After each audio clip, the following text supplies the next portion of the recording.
And welcome to another action-packed episode of Geeky Voices Carry, the podcast that does mega damage.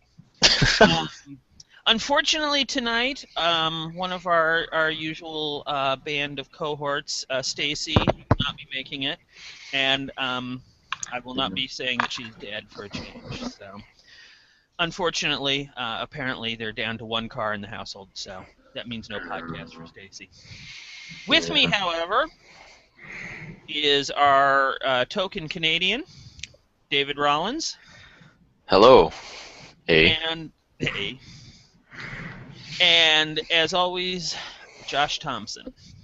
Hey. You can't say A2. People will get confused. Yeah, we're all Canadian tonight. We are bonding in our love of bacon and maple syrup and melted And Riffs cheese Canada. and Riffs Canada. Nice. So tonight we are talking about Doctor Who. Mhm. Why? Why not? Actually, I don't think we've spent an entire episode talking about Doctor Who. We usually talk about it a lot, but Did I don't think we talked about it on air at all. No, we haven't. no, we've talked about Doctor Who on air before. Okay, let's have a big long argument about that. No. All right. So first question, gentlemen, who is your doctor? David. I don't know. Wrong answer, Josh. I like Eccleston. That's not a bad choice. All right, I'm gonna go back to you, David. Try to redeem yourself this time. Alright, it's hard to choose between Pertwee and Baker. I started with Pertwee. Okay, well, But let me start. Hold on, let me interrupt. I really like Baker. Well, obviously, The first one. being Canadian is seeped some sort of damage into your brain because Tom Baker sucked ass as the doctor. Ooh, And shots you know fired. what? I don't care who knows that because I am not a Tom Baker Doctor Who fan. Alright. Why? I just there's never really been a lot of good actors playing the role of the Doctor. However, at the top of that list of bad actors playing the Doctor is Tom Baker. Really? Yes. You just said that Colin Baker was the worst one to ever play it. No, Colin Baker's the one that no one liked. Oh. There is a difference between Alright, those fair two. enough. So, I really enjoyed him as the Doctor. well, you were wrong. Alright. You just obviously didn't know better, and the correct answer would be John Pertwee. So. Well. Why are you giving me a hard time? Why didn't you just say, hey, I like Pertwee too? Why do you have to be so negative? Because it's the internet. Yeah, it's Well, have you seen Capaldi yet? Yeah, I watched the first episode. Okay. Mhm. What do you think of the hints of Pertwee in that? I think it's just fan service, personally, but well, and on a couple of levels, because I think it's fan service to him as well, because he is a longtime Doctor Who fan. Oh yeah. He has not stated who his doctor is publicly, as far as I know, but I think that's probably he should wait till he gets at least a season under his belt before saying that. So I think it was a while before Tennant admitted to being a Davidson fan. So Probably around the time he started banging his daughter. yeah, that would probably. Well, really like Peter. He's great. He's my favorite. Yeah. Oh, what? You're his daughter? Huh? I didn't know that. Yeah, that's really weird. That whole thing is weird. Yeah. It's kind of like dating yourself. It's just odd. Yeah. I'd like to see her pop up in the new series, though. Yeah, I have a feeling we're never going to see that character again. It was a really interesting idea. I wish they had done more with that the Doctor's daughter, that weird clone thing. Oh, yeah. Like done anything with it? Yeah. Yeah. It looked like they were planning on it, but just probably scrapped it for no real reason. Because Tennant wanted to start dating her. I believe. Probably. It might have had something to do with that. Would have made for weird on-screen chemistry. playing his daughter. Yeah. Hmm. Well, and I mean, anyway. So, yeah. Let's talk about what's your favorite villain?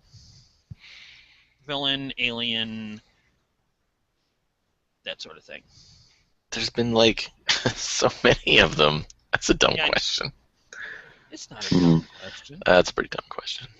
No, like The variety the is answer of Tom what's Baker. That was dumb. This was a serious question, and you're gonna frickin' answer it. Let's see. Okay.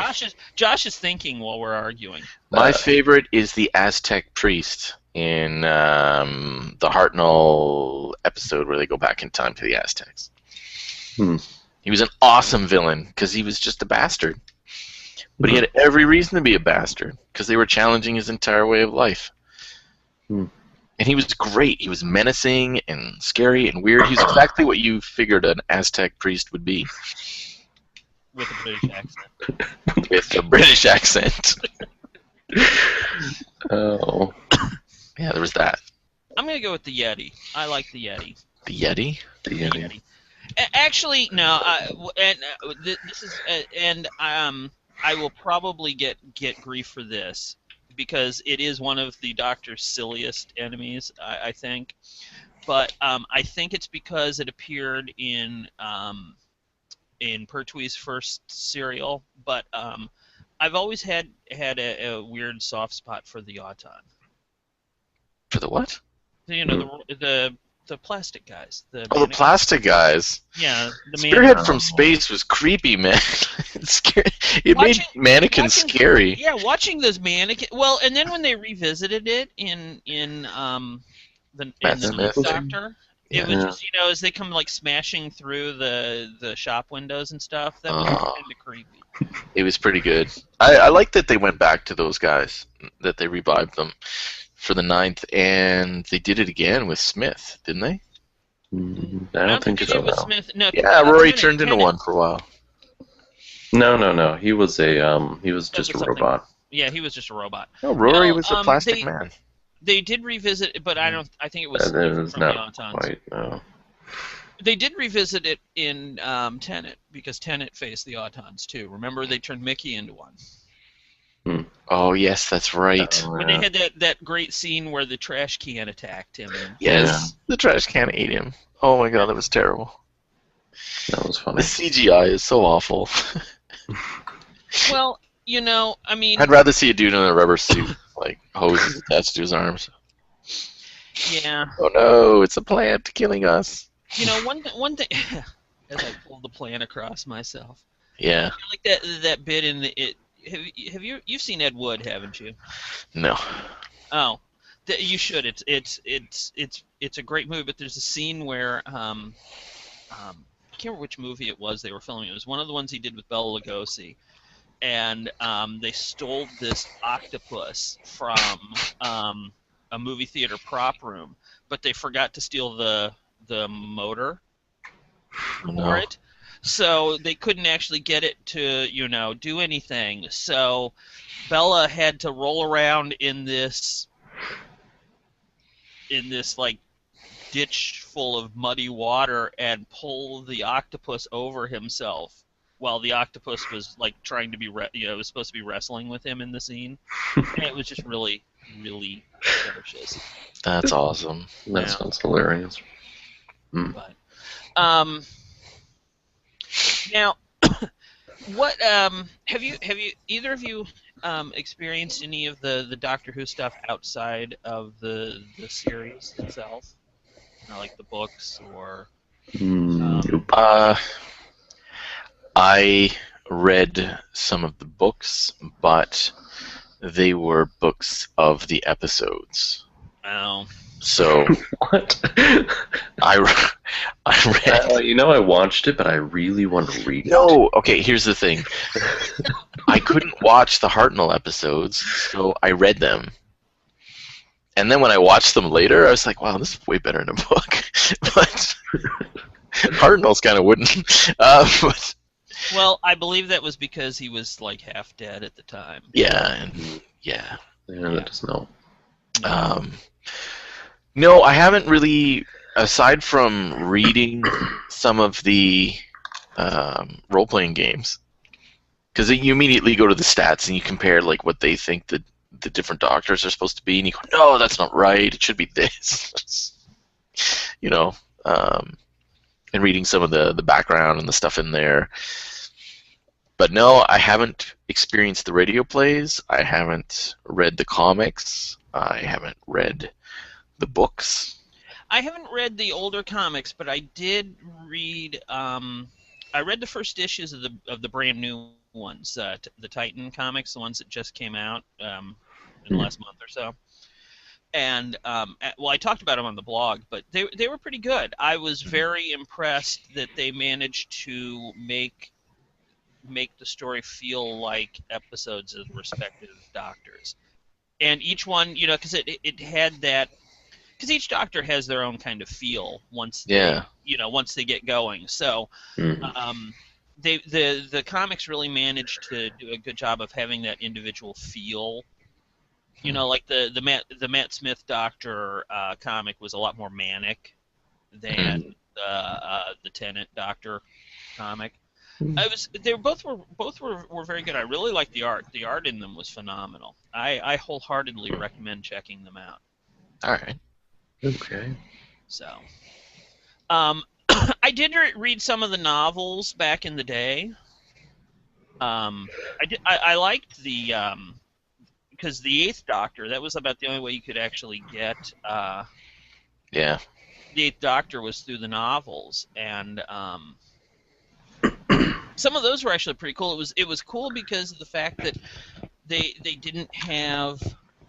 Well, they didn't have anything really to constrain them, because all we had was the hour and a half long telemovie, and so they just did a lot of weird stuff. It was interesting because a lot of them were very experimental in their approach too, which was kind of cool.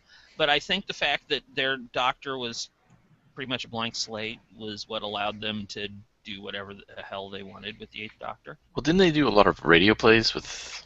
Yeah, they still do Eighth Doctor radio plays. And the guy, McGann? Yeah, Paul McGann. Oh, yeah, Paul McGann. Didn't he do the voiceover for those?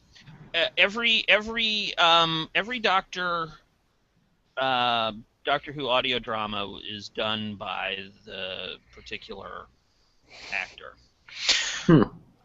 Are you certain? Because I know Tennant had played the Doctor in radio plays before he got the role. He didn't play the Doctor. He played actually, I believe he played a unit scientist originally. Oh. In the things. I heard one of them. It was weird because it was I heard it after the fact. And it was kind of So you're listening to the Doctor talk to the Doctor? Well, no, because it was he was using a different Scottish accent than he normally does. He used a much heavier accent for this. Oh, that's fun when he does that. Yeah, it was weird hearing him because it didn't even sound like him. So, but yeah, I don't remember which Doctor it was that he was in the audio dramas for. I know, because McGann has done a lot. Colin Baker has done a lot of audio dramas. His are surprisingly popular, considering nobody liked him when he played the Doctor. Well, you can't see his coat. Or his belly, for that matter. So, but, what do you think was a particularly low point for Doctor Who, other than cancellation? All of Sylvester McCoy's run. No, you know what? Colin Baker, his kind of went off the rails. I blame the trial of the yeah, with the Valyard and all that. Yeah, that just was a bad idea. They never recovered from that. No, that was just bad, and it didn't work well. Has no clue what we're talking about. No, all this old stuff. It's just. Yes. Yes, it was probably before you were born. So. Yeah, just go. You know, all you need to know about the Sixth Doctor is do an image search for Purple Gilliam Brown. Sure. And that terrible outfit that he wore. Oh God, his outfit was terrible. Let's take every color and put it into one outfit. Yeah. But Sylvester McCoy was a great doctor, but he just didn't have good stories. See Willy Wonka? Yes. He is a Willy Wonka who travels through time and space. Yeah, it was awful. A fat Willy Wonka that traveled through time and space. Yeah. Because he put on a lot of weight as the show progressed. Well, steady check. Yeah. And long hours. Yeah. But craft service food. Yeah. Anyways, I think he kind of, like you said, the trial went off the rails there. And for Sylvester McCoy, it just wasn't very compelling when he was doing it. I actually stopped watching before it got canceled. And I was an obsessive fan. I don't think you were alone, which is why I think it... Oh, we have a... Anyway, I'm sorry, I should... I thought that was an actual... No. Just a great image. No, I think a lot of people kind of wandered off, and that's why the show ended up getting canceled. But it was a shame because I think Colin Baker had an interesting interpretation of the Doctor, because he was the one that kind of originated the Doctor as a madman interpretation of the character, which but that outfit really kind of made it hard to take him seriously. Yeah, and that's it. And that's, I think, why Eccleston refused to wear a ridiculous outfit, because he was going to play a madman. Yeah. He was going to have that violent edge. And it was too much with the dressed like a clown. Yeah. Well, I mean, and that was the thing, because, in Colin Baker's very first appearance, he, throttles one of the companions. Nearly, and I mean, they have to drag him off but it set the tone for a while, because the companions were very wary of him until they kind of got used to him too. So it was really probably the most divergent version of the Doctor companion relationship to that point, I think. That's not you didn't really see a lot of strife between the Doctor and his companions. Yeah, even when they were trying to kill him, like when Turlough was trying to kill the Fifth Doctor. It just was all very civilized. Well, British. But I don't know. I think. For me, I think the low point was probably the trial of the Doctor. I think it was a dumb idea, and I think it stretched on way too long, and I think they came up with too much dumb crap. Yeah. And I think that is... honestly, I don't think that the series itself was able to recover after that. I think they tried with McCoy, but I don't think the show ever really recovered from that. Well, and Ace was really irritating. I liked Ace. I liked the reason why I liked Ace is because Ace was it was such antithesis of the Doctor. And really of most companions, you never had a companion before who felt that any situation could be solved through the application of explosives. True, but she was a one-trick pony. That was the problem. Yeah. Everything was solved through the application of explosives. Like even Captain Jack, he would try a smile as well as, a big gun. Right. Yeah. As Josh rejoins the conversation. Mm-hmm. Oh, that's a big gun, all right. You like to wield it all over the place. Yeah. Always pulling it out. The gun, the episode where they were in the television station in the far future, and he was on the makeover show, and he whips out a gun. He goes, "You're not dressed. Where did you get a gun from?" Yeah, that was awesome, but it was a small gun. Yeah, Captain Jack, ladies and gentlemen. Which is why I was so upset that the latest version of the Doctor Who role-playing game left Captain Jack out of it. Yeah, I wonder if they did that because of Captain Jack Torchwood. should be.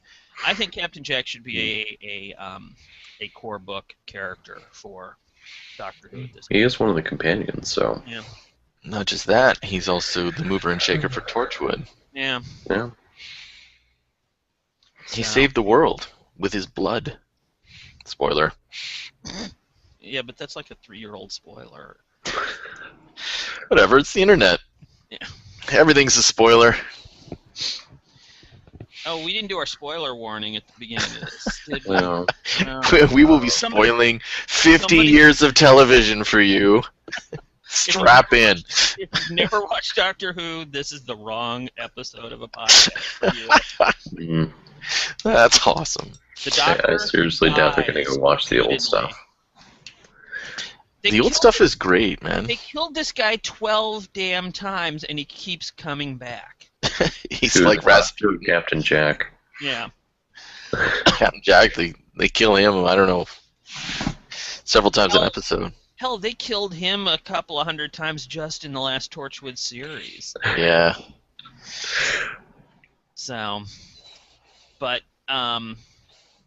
now, have either of you played any of the or seen any of the versions of the RPG? I've seen versions of the RPG. I've always flipped through them and read. I've read the background. I love reading the background because I love the source material. I've never actually played one of the games, and I think the problem with the RPG is always going to be the same problem, which is you can't all play the Doctor, or you can't all play the Time Lord. Somebody has to play the companion. But I don't think that's necessarily a bad thing, because... No, it's not a bad thing. That the companions are necessary. And, you know, at 41, I can look at it and go, yeah, you know what, it would be cool to play Sarah Jane, or whoever. Just not Rose. Just not Rose. Yeah, because that'd be a bit rough. her lips are too big. Her teeth are too big. Her teeth. Jane, horse teeth. No. I enjoyed Billie Piper's character. Well, a once lot. again, you're wrong. I know, right? She was good in like the first season, but that's yeah, I liked her much better with Eccleston than I did with Tennant. Yes, and I'd agree with that. The whole sexual tension thing with the Doctor, I don't like as a well, no, because thing. the guy's like, well, 900 years old, and he's a lot older than that now. Well, it bounces around, but But I mean, well, at the time, I mean, he was supposed to be like what 700 or 800 when Eccleston was in the role. I think so. Yeah. And Rose was 18. Right? Yeah, I mean, it is really creepy. Yeah. When she and Tennant started having sparks flying there. Yeah.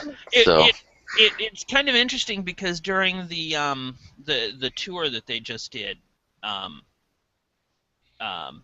Doctor Who tour.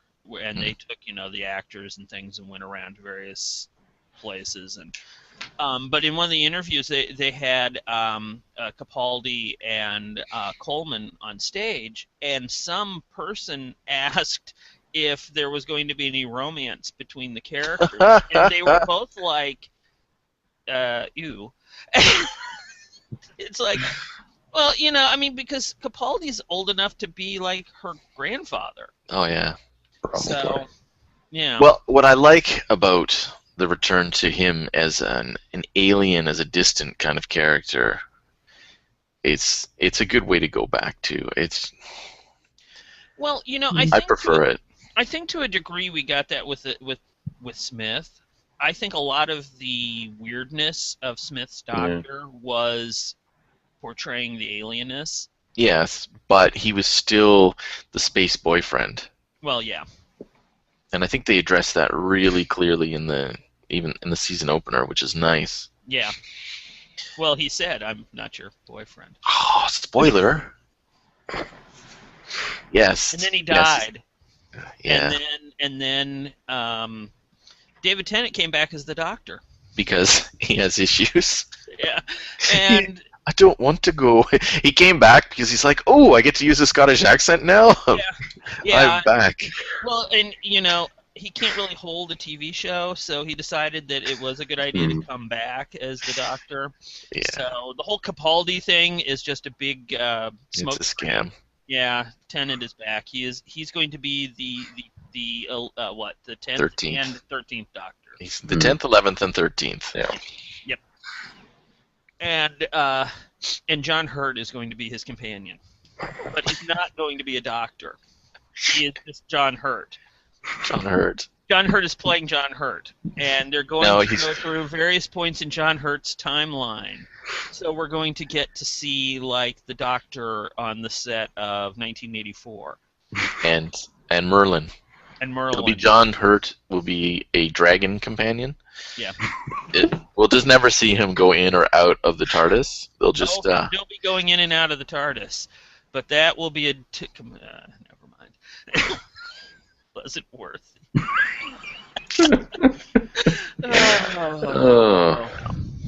Where did this go? And there go our listeners. Yeah. Oh, and I thought we could script a risk campaign, but damn. Oh. Yeah. So as far as we were talking about the role-playing games. Yeah. Have you played any of them?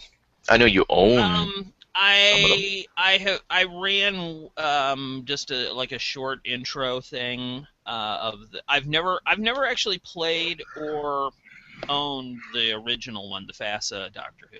Okay. Me neither.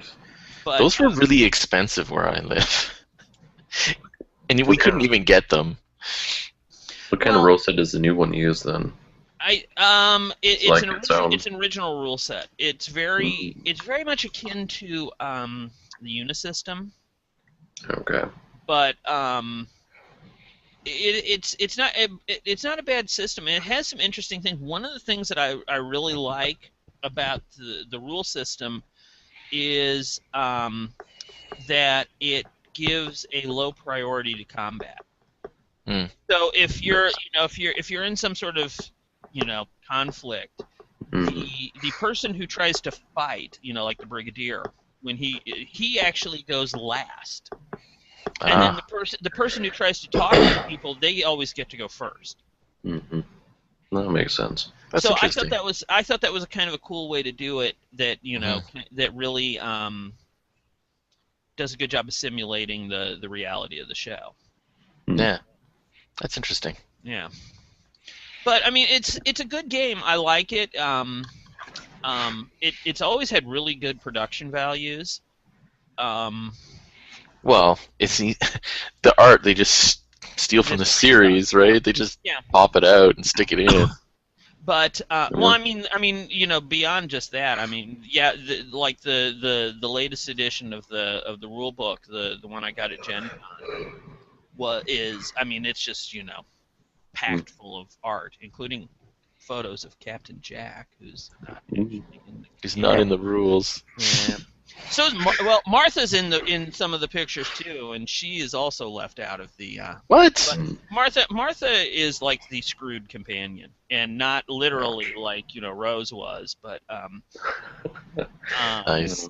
I think honestly I think Martha was a really cool companion, and she was the rebound companion, and she really got the short end of the stick because the writers didn't know what to do after Rose, so they just decided, well, we miss her, so everybody's gonna miss Rose for most of Martha's run, which was brutal because Martha was a great character and she was interesting, and then they just kind of cut her down and out, and then you don't hear about her anymore. Yeah.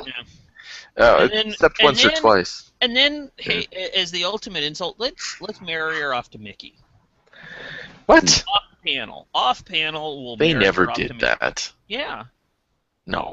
When Tennant was doing his goodbye tour in his final episode, one of the people he visits were Mickey and Martha, and they were together.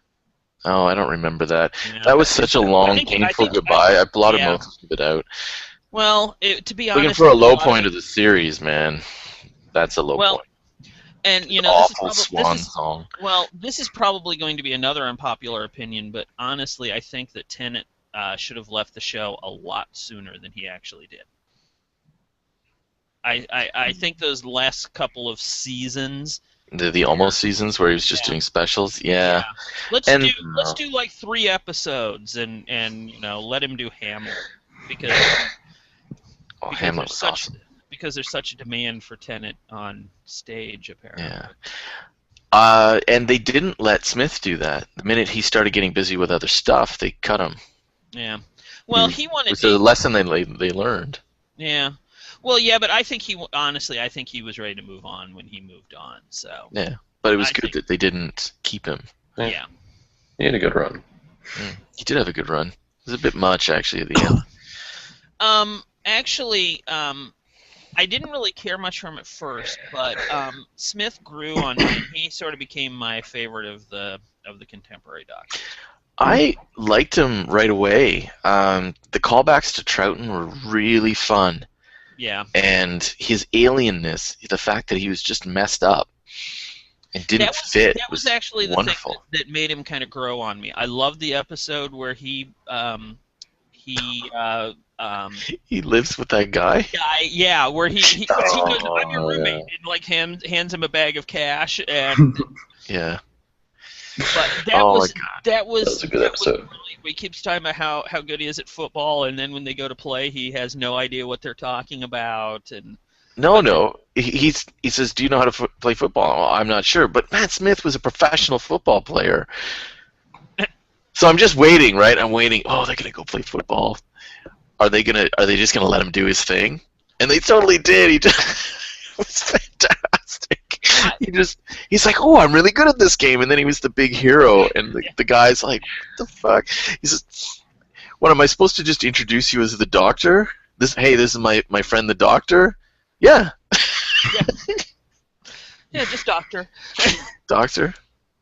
Oh yeah, and they like balk at it, but then he was good, so they didn't care. There's cheering Doctor. Like, it just doesn't matter.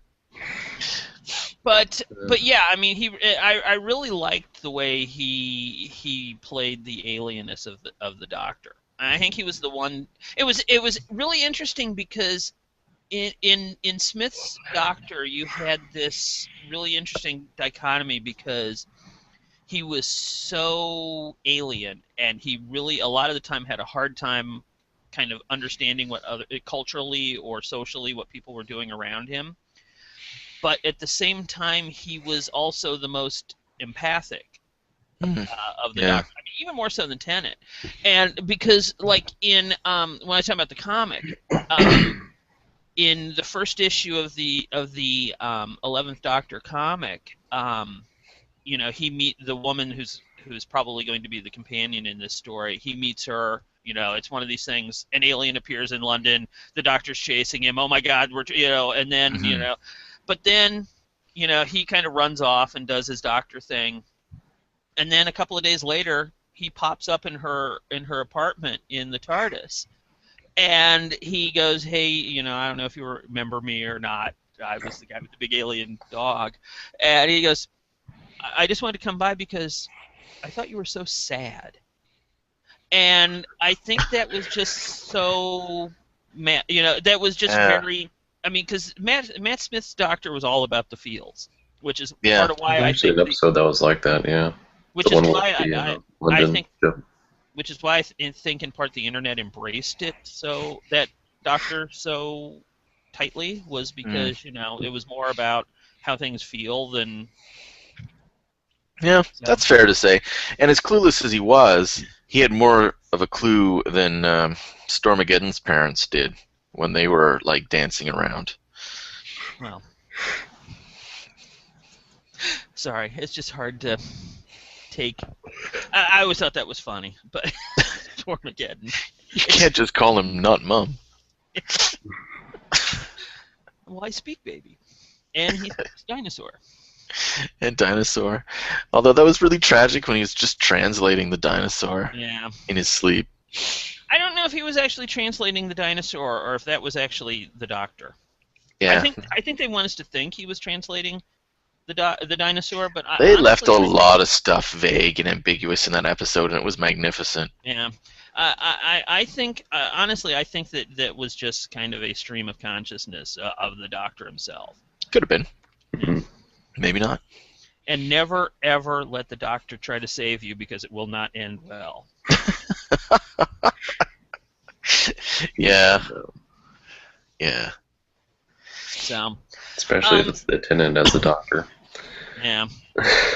Well, even with Matt Smith, a lot of the time, just getting involved, he wants to help, but just because of the fact he gets involved, it tends to screw things up even more. It just spirals and raises the stakes, right? Yeah. Like, okay, he'll save everybody, but there's always a cost. There's like Pompeii on Volcano Day. Sure, he saved the human race. Yep.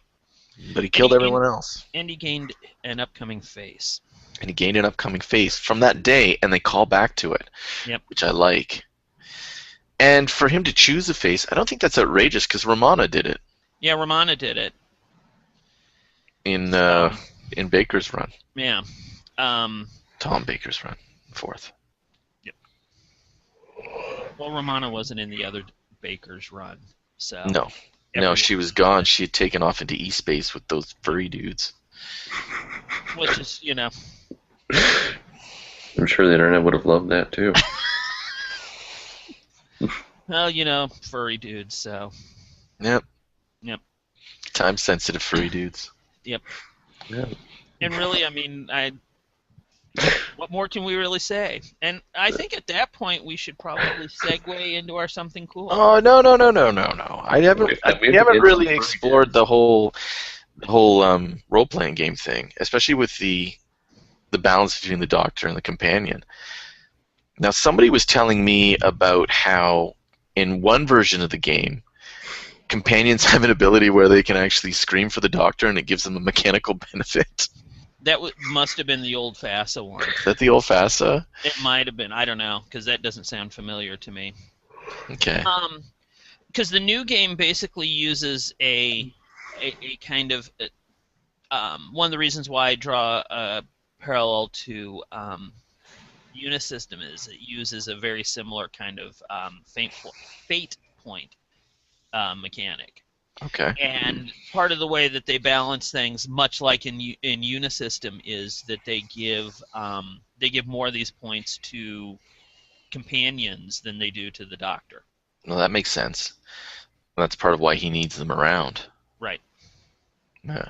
Because as awesome as he is, without them getting into situations or escalating things or just generally being present, they increase the stakes. What does this button do? Yeah. Oh, I'm trapped in a room where there's no oxygen. Yeah.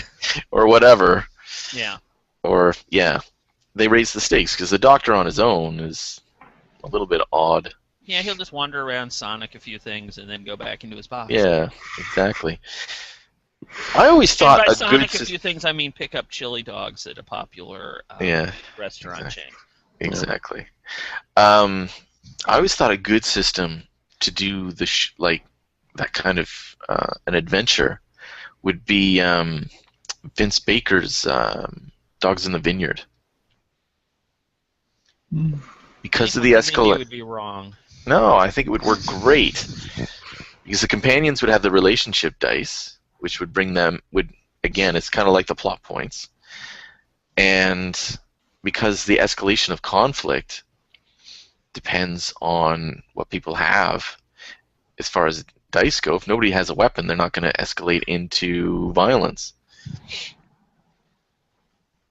Well, and when violence, except the bad guys have weapons, so then, you either figure out a way around it with your talents or your other things, or you stop and they got you. Just like in the show. I think it could play out very well with not a lot of work. Mm-hmm. But I think you would piss off most of the online gaming community for one reason or another by doing Doctor Who through Dogs in the Vineyard. You think so? Is that a bonus? That sounds like it's worth doing. If I can use the Outrage Brigade marketing network, I think that would be fantastic for something that I'd pretty much have to do for free anyways. Yeah. True. But it would make me famous. Internet famous, even. Internet famous. Yeah. Famous for days. Yeah. And maybe if you're lucky. Apparently you need that because you just get ignored otherwise. That's because I'm too reasonable. Yeah. I need a controversy, and I think Dogs in the Vineyard, Doctor Who hack would be I think you my need to do vehicle it. I think to that. to internet fame. I think you need to start working on a blog post about it. Exactly. Oh, all right. I'm totally going to do that. Yeah. I'll believe that when I see it. Yeah. So, the new Doctor, what do you think? I think he's going to be good. I like the darkness. I like the uncertainty. I like that you're not sure how far he's willing to go now. Is that just because it's the first episode? No, it's because of the way they handled the first episode. Yeah, they left a lot of situations sort of ambiguous. He is willing to wear a face, which is impressive. Yeah. Yeah, he wore a dead face, but He wore some dude's face. Because they were very vague on when a character, one of the antagonists dies. It's very vague on whether it was the Doctor that did it or if he did himself in. Yeah. Extremely vague. Because they mentioned it like twice. Yeah. So I think it was intentionally vague. I think it's going You know, I'm going to beat you over the head with this kind of way. Sorry, what was that? Benedict Cumberbatch. Benedict Cumberbatch. Actually, it doesn't really have anything to do with it. I just like to say Benedict Cumberbatch. Everyone does. I like that the new Doctor has a Scottish accent. Okay. I find it enjoyable. I like that he feels that it gives him free rein to complain about things. Yeah, considering he's the third Scottish actor to play the character and the first to actually get to use a Scottish accent. That's true. Outside of isolated incidents. Well, apparently Tennant was... they said he could, and he chose not to. But he was a fanboy, right? He couldn't see the Doctor as a Scotsman, so he decided not to do it. Yeah. But McCoy was not allowed to use his Scottish accent. Yeah. But they used to give Tennant like dialogue that was hard for him because it's very difficult for him to manage. Yeah. Yeah, to not slide into his accent. And of course, the one time on the moors when he uses it, and then Billy Piper says, "I've been oot and a boot," and he's like, "Don't do that." Yet another reason not to like Rose. Oh, come on. It was hilarious. Oh. Okay. To wrap up, Doctor Who, good or bad? David. Good, of course. Josh. Pretty good. I'm going to go with, as long as we're not talking about Tom Baker, Tom Whatever. Baker, not so good. Oh, I loved his run. They went into the dark kind of gothic horror kind of stuff. It was fantastic. Well, see, there you go. When you do your Dogs in the Vineyard thing, you can just make it all centered on him, just to bring the controversy full. That's right. And Leela, because she has a knife. Well, and she was also in like a bikini for most of her run. So not in a bikini, just a leather shirt. With a knife. With a big knife and leather boots. She was awesome. Yeah. I was exactly the right age to enjoy that. Yeah, I will say that Leela was probably Leela and K9 were probably the best things to come out of the Baker. Oh, yeah. So. All right, let's move on to our something cool. Did anyone prepare something this week? No. I know I didn't. My something cool was watching the season opener of Doctor Who in the theater tonight with my daughter. That's a cop. No, that is so cool. It was so much fun. People were dressed up. There were scarves everywhere, fezzes. There was a couple of girls dressed up as Clara. There's some girls that could have been dressed up as Donna, or they could have just been frumpy. Not sure. Yeah. Yeah, you know it. There we go, alienating geekdom again. It's okay to be frumpy, David. I didn't say it wasn't. I just said it was confusing for me in that context. Why do you have to be negative? You know, women. You know, they go through this stuff every day, and you're part of the problem. Yes, I'm part of the problem. It's too bad we don't have Stacy here. She would have tempered us. They get confused for cosplayers every day. Cosplay is not consent. All right, let's move on. I'm serious about that. That's not ironic. No, I know. Josh, what is your something? I think the only thing new for me is the player's handbook for 5th edition. So it's good. I haven't gotten it yet because I live in the bush. Doesn't have it. No. I'm going to go with a comic that I reviewed this week on the blog. It was a comic originally created by Rob Liefeld, which that means quality right there. It was his Superman knockoff, Supreme.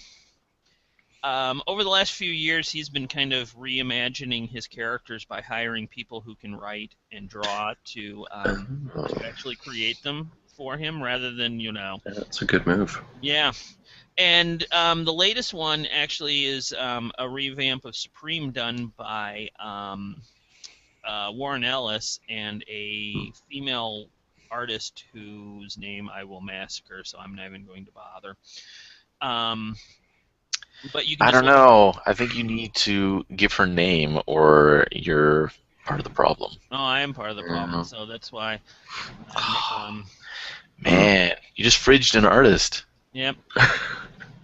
That's the kind of guy I am. So, but you might as well just put Minara as your friggin' profile pic. Yeah, well, he's my spirit animal. So. Anyway, it's a really cool comic. The first 2 issues, I have no idea. I know it's not going to be an ongoing, but I have no idea how long they're going to be doing this. But I never thought that I would use Rob Liefeld and Thomas Pynchon in the same paragraph until this comic came out. Interesting. And if that alone isn't enough to get you to read it, then your soul is dead, and I don't want to So that is my something cool. It's a really cool book. I recommend checking it out. The first 2 issues are out through Image. It's called Supreme Blue Rose, which is no ties to the RPG. No ties to the RPG. Okay. So, Josh, since you made 5th edition your something cool, how do you feel about the halflings? Well, they're still the same as the ones from 4th edition, so I don't really care. All right. I mean, I don't need my halflings to have hairy feet. No. That's got a Hobbit. I'm not playing Lord of the Rings. All right. Fair enough. I'm down with that.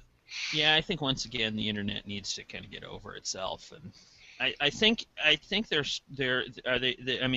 are they running out of things to get pissed off about if the only thing they can really muster is really halflings? That's a good sign for 5th edition right there. I think it is. People are mad about the way the halflings are drawn. There's actually one halfling that looks like, traditional halfling. Let me find him real quick. Here we go. That's show up there. That's better, right? That'll be great for everyone listening to this. In fact, that is Christopher's character right there. If he ever plays in a campaign, I will play a halfling. I will play if since Kieran has talked about running something for us. I will say right now I'm going to play a halfling bard. All right, I think I'm going to play a tiefling paladin. I'm probably going to do a human cleric. Nice. That way I can do ward casting, so I can have a shield and a mace and still cast spells. That's pretty hot. It is. Josh has been figuring out the best ways to min-max 5th edition. That's not really min-maxing. That's just being able to actually do what you're supposed to do. I don't know. When I played a human cleric, I didn't even. I didn't even do anything with my mace. I just wrathed everything. Blasts of holy light or whatever it was that I was doing. And now that we've completely wandered off topic, I think it is time to say it's hardly off topic with something cool. Yeah, it is something cool. As if I care. All right, we have to cancel before I sneeze. All right. Conclude. Good night, everyone. Good night, everyone.